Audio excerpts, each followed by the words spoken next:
Hi guys! Welcome back to my channel. Today's vlog is magluluto tayo ng souffle pancake. So ayan, we have here 2 egg yolk, vegetable oil, and we have here a fresh milk. Ayan. So guys, ito is a pancake, Japanese pancake I think. So kailangan natin itong i-whisk. Ayan, gamit natin yung whisking wire. Ayan. So, i-mix lang natin ito guys ng ganito. Ayan guys. So, makikita naman natin na medyo nagbabubble siya. Tingnan nyo guys. Ganyan. Pero kailangan pa natin i-mix. Ayan. Pag ganyan na siya, ilagay na natin yung vanilla. Ayan guys. So, i-whisk ulit natin hanggang mag-bubble siya.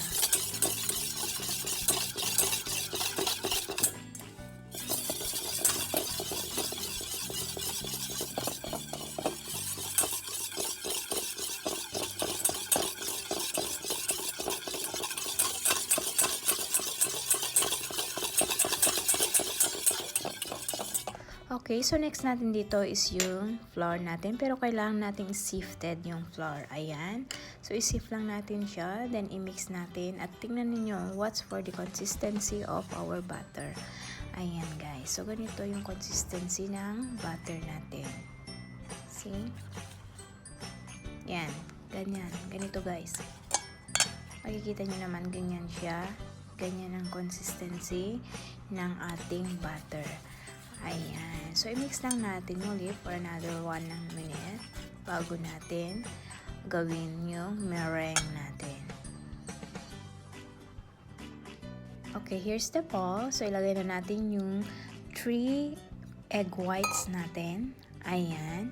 So, kailangan lang natin itong i-mix. Gamitin natin yung hand mixer. Ayan, guys.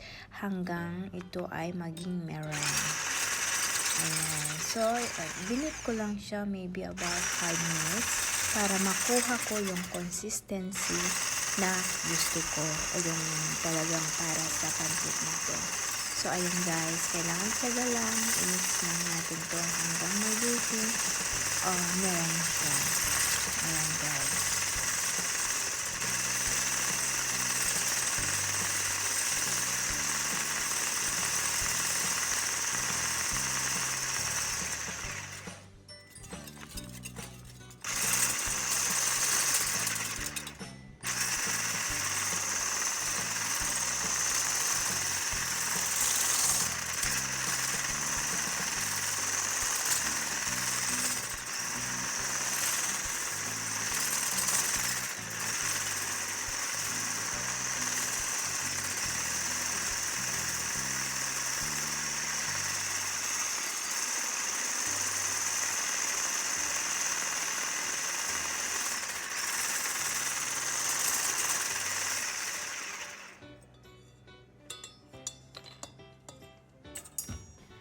Ayan guys, so nakikita na natin, ang next naman nilagay na natin is yung sugar.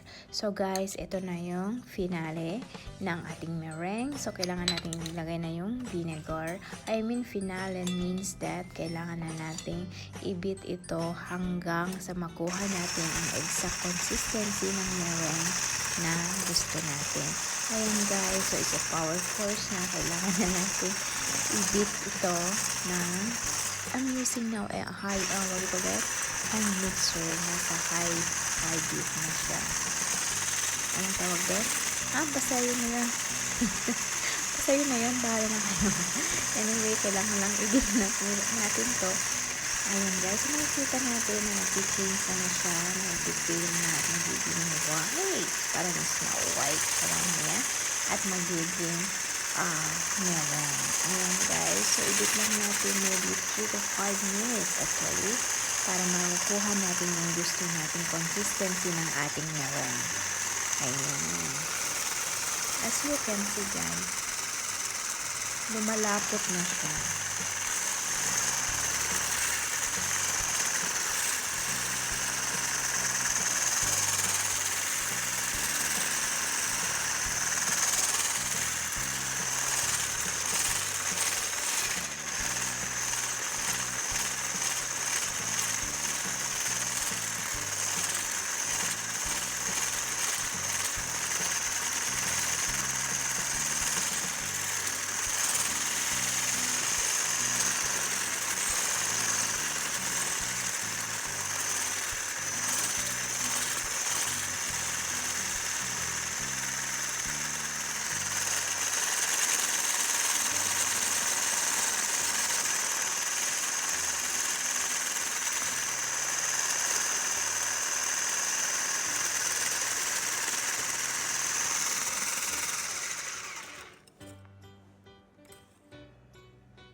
Gotcha! So, ito yung hinahanap nating consistency ng ating meringue. Ayan, guys. Okay? So, ang next naman natin gawin ay imimix na natin ito sa ating butter. I mean the mixture just now. So, ayan. Ito na yung butter natin kanina. And this is the meringue. So, i-mix ko lang siya guys ng 3 beses. So, ayan, yung una, kailangan lang nating i-fold.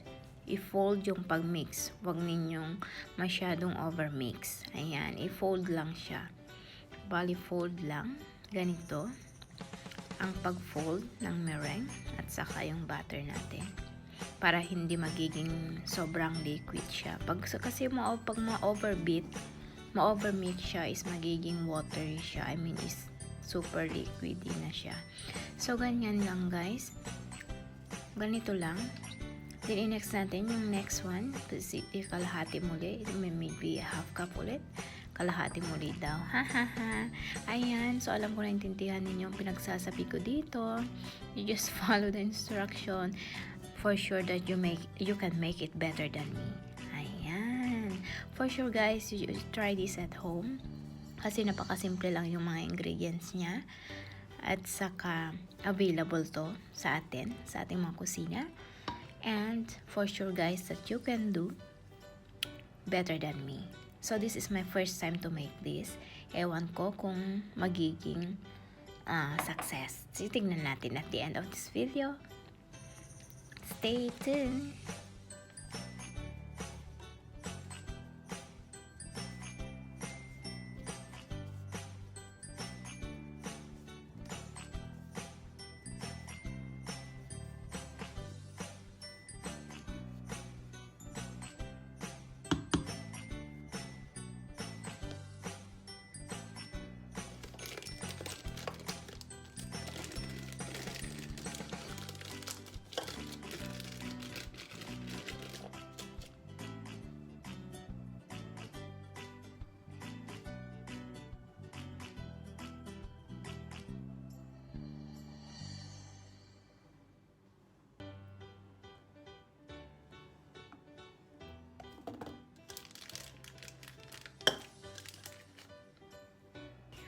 Okay, so i-heat lang natin yung pan. Nilagyan ko na siya ng cooking oil at saka pinahin ko lang siya ng, as you can see, I'm using the kitchen towel. So ayan guys, so painitin lang natin to at kailangan na natin iluto. Ayan. So i-try natin, good luck sa atin. Tignan natin kung makukuha natin yung talagang pagluto ng souffle. Ang pronunciation pala niya is not souffle, it's souffle. Souffle pancake. Ayan. So, ang arte, no? So, ayan guys. So, tanggalin ko lang yung ano niya kasi meron something doon na something daw. Ayan guys, tanggalin na natin and takpan natin to. Actually guys, depende sa heat ng iyong depende sa fire. Sa akin kasi napaka low fire lang niya at 2 minutes lang yan. Ayan, tingnan niyo. Ayan, ang ganda no, parang siopaw. So takpan natin yan, 2 to 3 minutes lang yan. So eto na yung kinalabasan. So takpan ulit for another 2 minutes. Okay, so sana nag-enjoy kayo guys. And please, kung bago pa lamang kayo sa channel ko, please don't forget to subscribe to my channel for more videos. And don't forget to leave me a thumbs up, comments, and like. Ayun nga, thumbs up nga, like nga eh. No? Nalilito ang inday. So ayan guys, thank you so much for watching. Please do subscribe to my channel.